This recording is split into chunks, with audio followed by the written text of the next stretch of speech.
आप सभी साथियों को शुभकामनाएं देता हूं, साधुवाद देता हूं। संयोग से आज हमारी राष्ट्रीय शिक्षा नीति के 3 साल भी पूरे हो रहे हैं। देश भर के बुद्धिजीवियों ने, एकेडमिशियंस ने और टीचर्स ने इसे एक मिशन के रूप में लिया और आगे भी बढ़ाया।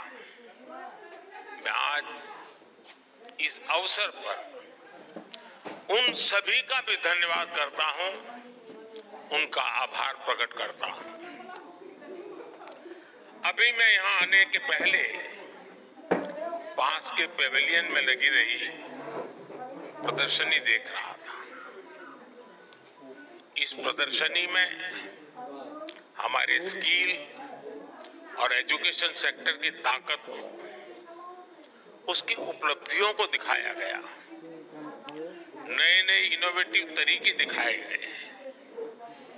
मुझे वहां बाल वाटिका में बच्चों से मिलने का और उनके साथ बात करने का भी मौका मिला।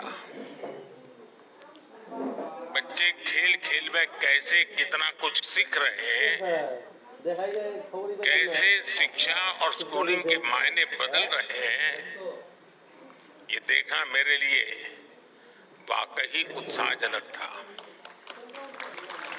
और मैं आप सबसे भी आग्रह करूंगा कि कार्यक्रम समाप्त होने के बाद जब मौका मिले तो जरूर वहां जाकर के इन सारी गतिविधियों को देखें। साथियों, जब युग बदलने वाले परिवर्तन होते हैं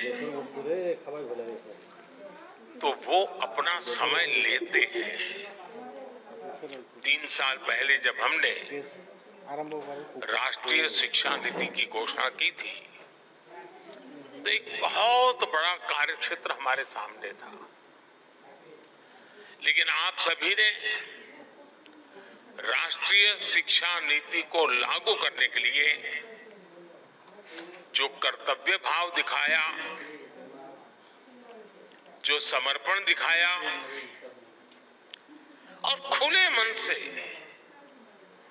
नए विचारों का, नए प्रयोगों का स्वीकार करने का साहस दिखाया, ये वाकई अभिभूत करने वाला है और नया विश्वास पैदा करने वाला है। आप सभी ने इसे एक मिशन के तौर पर लिया है। राष्ट्रीय शिक्षा नीति में ट्रेडिशनल नॉलेज सिस्टम से लेकर फ्यूचरिस्टिक टेक्नोलॉजी तक उसको बराबर एक बैलेंस वे में उसको अहमियत दी गई है।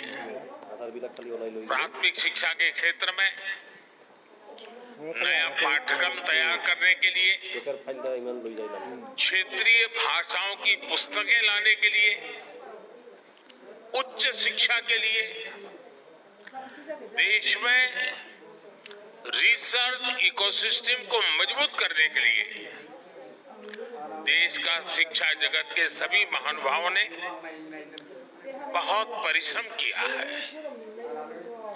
देश के सामान्य नागरिक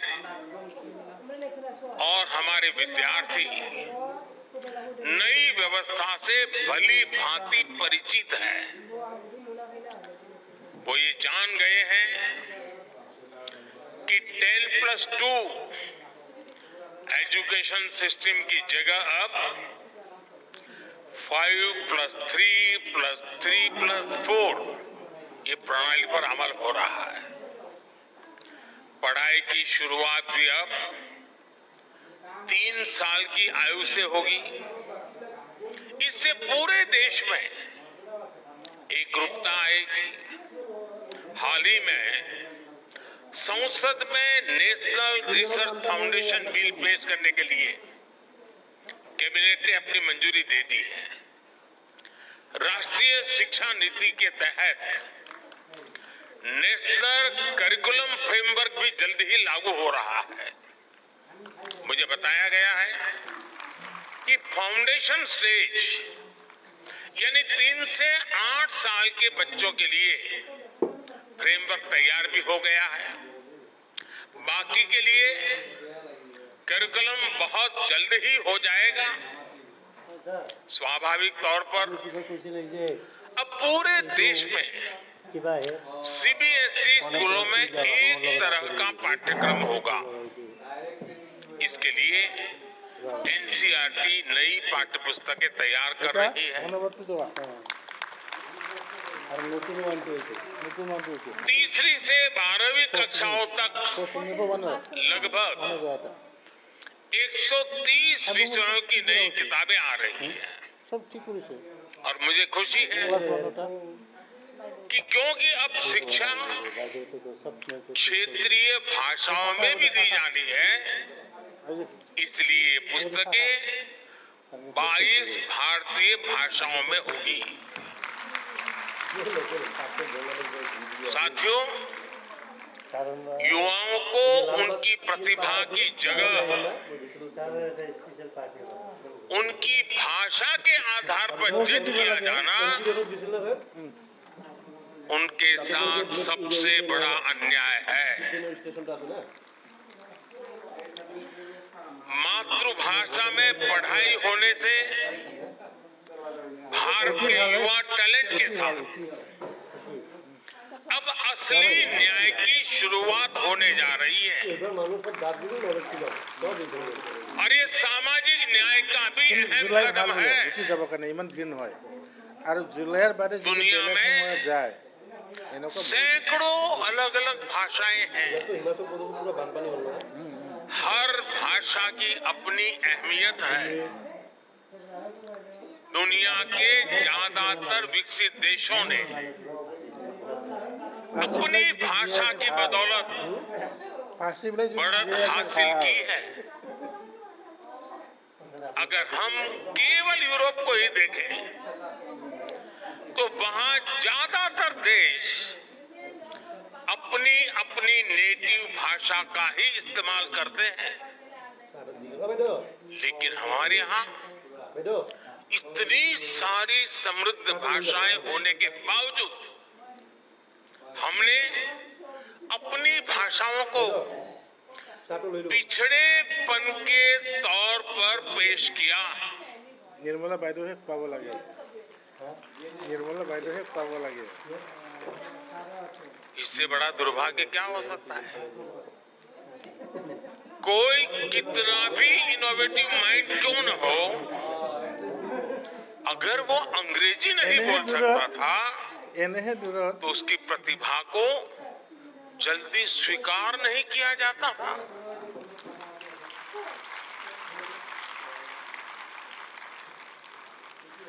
इसका सबसे बड़ा नुकसान हमारे ग्रामीण अंचल के होनहार बच्चों को उठाना पड़ा है।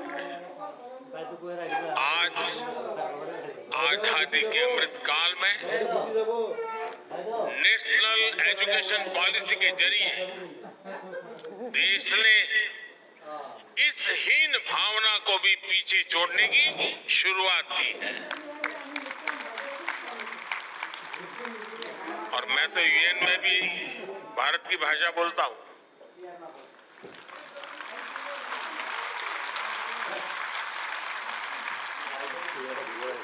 सुनने वाले को ताली बजाने में देर लगेगी, लगेगी।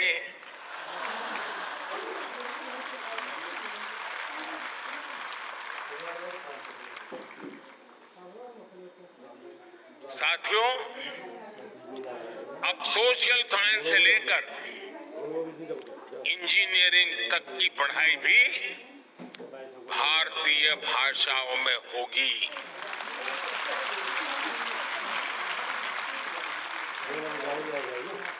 युवाओं के पास भाषा का आत्मविश्वास होगा तो उनका हुनर, उनकी प्रतिभा भी खुलकर के सामने आएगी। और इसका एक और लाभ देश को होगा। भाषा की राजनीति करके अपनी नफरत की दुकान चलाने वालों का भी शटर डाउन हो जाएगा।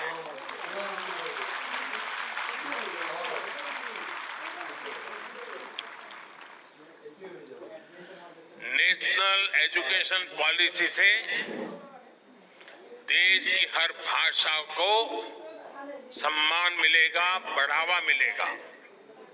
साथियों, आजादी के अमृत महोत्सव में आने वाले 25 साल बहुत ही महत्वपूर्ण है। इन 25 सालों में हमें ऊर्जा से भरी एक युवा पीढ़ी का निर्माण करना है। एक ऐसी पीढ़ी जो गुलामी की मानसिकता से मुक्त हो, एक ऐसी पीढ़ी जो नए नए इनोवेशंस के लिए लालायित हो, एक ऐसी पीढ़ी जो साइंस से लेकर स्पोर्ट्स तक हर क्षेत्र में भारत का नाम रोशन करे, भारत का नाम आगे बढ़ाए।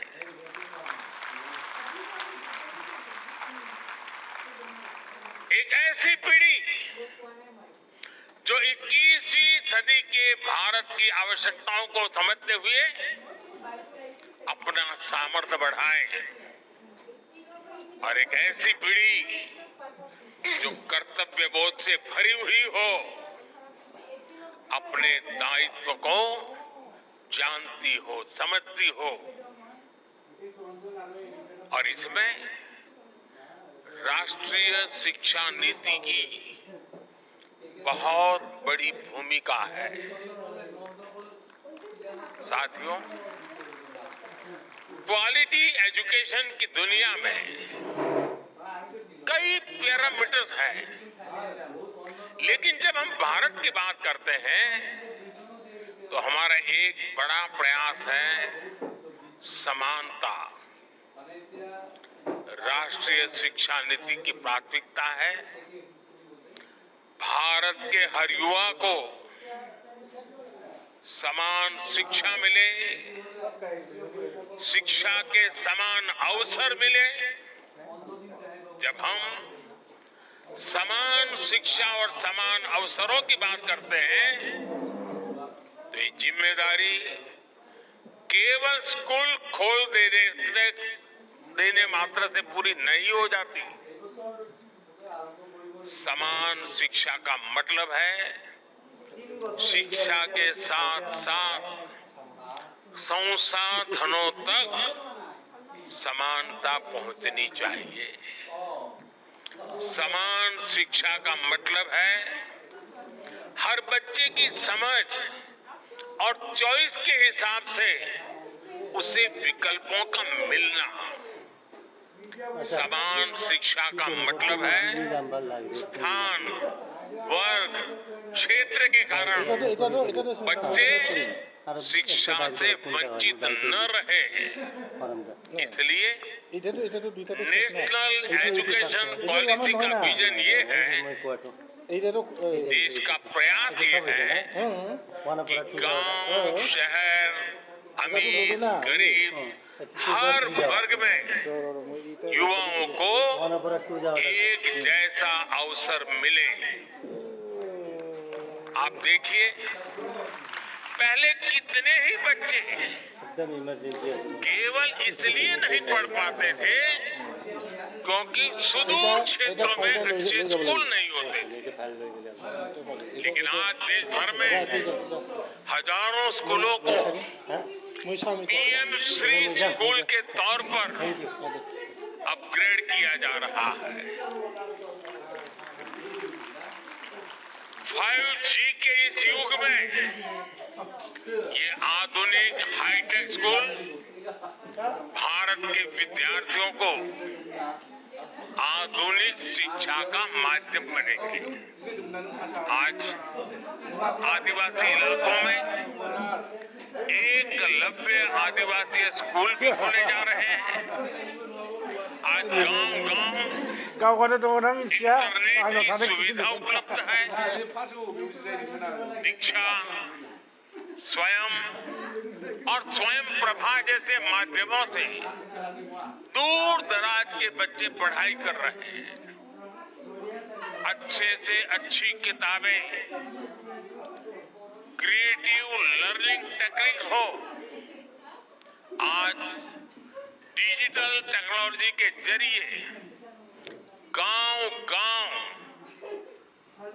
ये नए विचार, नई व्यवस्था, नए अवसर उपलब्ध हो रहे हैं। यानी भारत में पढ़ाई के लिए जरूरी संसाधनों का गैप भी तेजी से खत्म हो रहा है। साथियों, आप जानते हैं नेशनल एजुकेशन पॉलिसी की एक बड़ी प्राथमिकता ये भी है कि शिक्षा केवल किताबों तक सीमित न रहे, बल्कि प्रैक्टिकल लर्निंग इसका हिस्सा बने। इसके लिए वोकेशनल एजुकेशन को जनरल एजुकेशन के साथ इंटीग्रेट करने का काम भी हो रहा है। इसका सबसे बड़ा लाभ कमजोर, पिछड़े और ग्रामीण परिवेश के बच्चों को ज्यादा होगा। किताबी पढ़ाई के बोझ के कारण यही बच्चे सबसे ज्यादा पिछड़ते थे। लेकिन नई राष्ट्रीय शिक्षा नीति के तहत अब नए तरीकों से पढ़ाई होगी। ये पढ़ाई इंटरैक्टिव भी होगी, साथ साथ इंटरेस्टिंग भी होगी। पहले लैब और प्रैक्टिकल की सुविधा बहुत ही कम स्कूलों में उपलब्ध थी, लेकिन अब अटल टिंकरिंग लैब्स में 75 लाख से ज्यादा बच्चे साइंस और इनोवेशन सीख रहे हैं। साइंस अब सबके लिए समान रूप से सुलभ हो रही है। यही नन्हे वैज्ञानिक आगे चलकर देश के बड़े-बड़े प्रोजेक्ट्स को लीड करेंगे, भारत को दुनिया का रिसर्च हब बनाएंगे। साथियों, किसी भी सुधार के लिए साहस की जरूरत होती है, और जहां साहस होता है वहीं नई संभावनाएं जन्म लेती है। यही वजह है कि विश्व आज भारत को नई संभावनाओं की नर्सरी के रूप में देख रहा है। आज दुनिया जानती है कि जब सॉफ्टवेयर टेक्नोलॉजी की बात आएगी तो भविष्य भारत का है। दुनिया जानती है कि जब स्पेस टेक की बात होगी तो भारत की क्षमता का मुकाबला आसान नहीं है। दुनिया जानती है कि जब डिफेंस टेक्नोलॉजी की बात होगी तो भारत का लो कॉस्ट और बेस्ट क्वालिटी का मॉडल भी हिट होने वाला है। दुनिया के इस भरोसे को हमें कमजोर नहीं पड़ने देना है। बीते वर्षों में जिस तेजी से भारत की औद्योगिक साख बढ़ी है, जिस तेजी से हमारे स्टार्टअप की धमक दुनिया में बढ़ी है, उसने हमारी शैक्षणिक संस्थाओं का सम्मान भी विश्व भर में बढ़ाया है। तमाम ग्लोबल रैंकिंग्स में इंडियन इंस्टीट्यूट्स की संख्या बढ़ रही है। हमारी रैंकिंग में भी इजाफा हो रहा है। आज हमारे आईआईटी के दो कैंपस जंजीबार और अबू धाबी में खुल रहे हैं। कई दूसरे देश भी अपने यहां हमसे आईआईटी कैंपस खोलने का आग्रह कर रहे हैं। दुनिया में से मांग बढ़ रही है।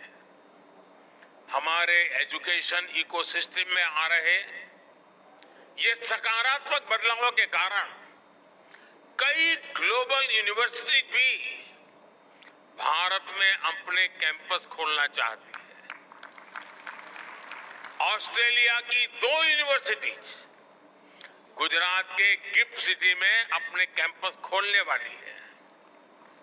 इन सफलताओं के बीच हमें अपनी शिक्षण संस्थानों को लगातार मजबूत करना है। इन्हें फ्यूचर रेडी बनाने के लिए निरंतर मेहनत करनी है। हमें हमारी इंस्टीट्यूट्स, हमारी यूनिवर्सिटीज, हमारे स्कूल्स और कॉलेजेस को इस रिवॉल्यूशन का केंद्र बनाना है। साथियों, समर्थ युवाओं का निर्माण सशक्त राष्ट्र के निर्माण की सबसे बड़ी गारंटी होती है और युवाओं के निर्माण में पहली भूमिका माता, पिता और शिक्षकों की होती है।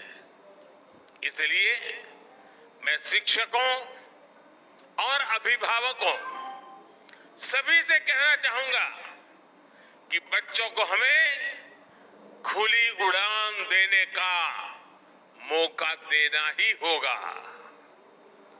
हमें उनके भीतर आत्मविश्वास भरना है ताकि वो हमेशा कुछ नया सीखने और करने का साहस कर सके।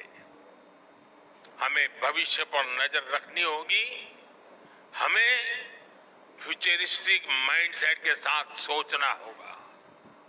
हमें बच्चों को किताबों के दबाव से मुक्त करना होगा। आज हम देख रहे हैं कि एआई जैसी टेक्नोलॉजी, आर्टिफिशियल इंटेलिजेंस, जो कल तक साइंस फिक्शन में होती थी, वो अब हमारे जीवन का हिस्सा बन रही है। रोबोटिक्स और ड्रोन टेक्नोलॉजी हमारे दरवाजे पर दस्तक दे चुकी है। इसलिए हमें पुरानी सोच से निकलकर नए दायरों में सोचना होगा। हमें अपने बच्चों को उसके लिए तैयार करना होगा। मैं चाहूंगा कि हमारे स्कूलों में फ्यूचर टेक से जुड़े इंटरैक्टिव सेशन आयोजित हो। डिजास्टर मैनेजमेंट हो, क्लाइमेट चेंज हो या क्लीन एनर्जी जैसे विषय हो, हमारी नई पीढ़ी को हमें इनसे भी रूबरू कराना होगा। इसलिए हमें हमारी शिक्षा व्यवस्था को इस तरह से तैयार करना होगा ताकि युवा इस दिशा में जागरूक भी हो, उनकी जिज्ञासा भी बढ़े। साथियों, भारत भी जैसे जैसे मजबूत हो रहा है, भारत की पहचान और परंपराओं में भी दुनिया की दिलचस्पी बढ़ रही है। हमें इस बदलाव को विश्व की अपेक्षा के तौर पर लेना होगा। योग, आयुर्वेद, कला, संगीत, साहित्य और संस्कृति के क्षेत्र में भविष्य की अपार संभावनाएं जुड़ी है। हमें हमारी नई पीढ़ी को इनसे परिचित करवाना होगा। मुझे विश्वास है अखिल भारतीय शिक्षा समागम के लिए ये सभी विषय प्राथमिकता में होंगे ही। भारत के भविष्य को गढ़ने के आप सबके ये प्रयास एक नए भारत की नींव का निर्माण करेंगे। और मुझे पक्का विश्वास है कि 2047 में हम सबका सपना है, हम सबका संकल्प है कि जब देश आजादी के 100 साल मनाएगा, 2047 में कि हमारा देश विकसित भारत होके रहेगा। और ये कालखंड उन युवाओं के हाथ में है जो आज आपके पास ट्रेनिंग ले रहे हैं, जो आज आपके पास तैयार हो रहे हैं, वो कल देश को तैयार करने वाले हैं। और इसलिए आप सबको अनेक अनेक शुभकामनाएं देते हुए इस सपने को पूरा करने के लिए हर युवा के हृदय में एक संकल्प का भाव जगे, उस संकल्प को साकार करने के लिए परिश्रम की पराकाष्ठा हो, सिद्धि प्राप्त करके रहें, इस इरादे से आगे बढ़े।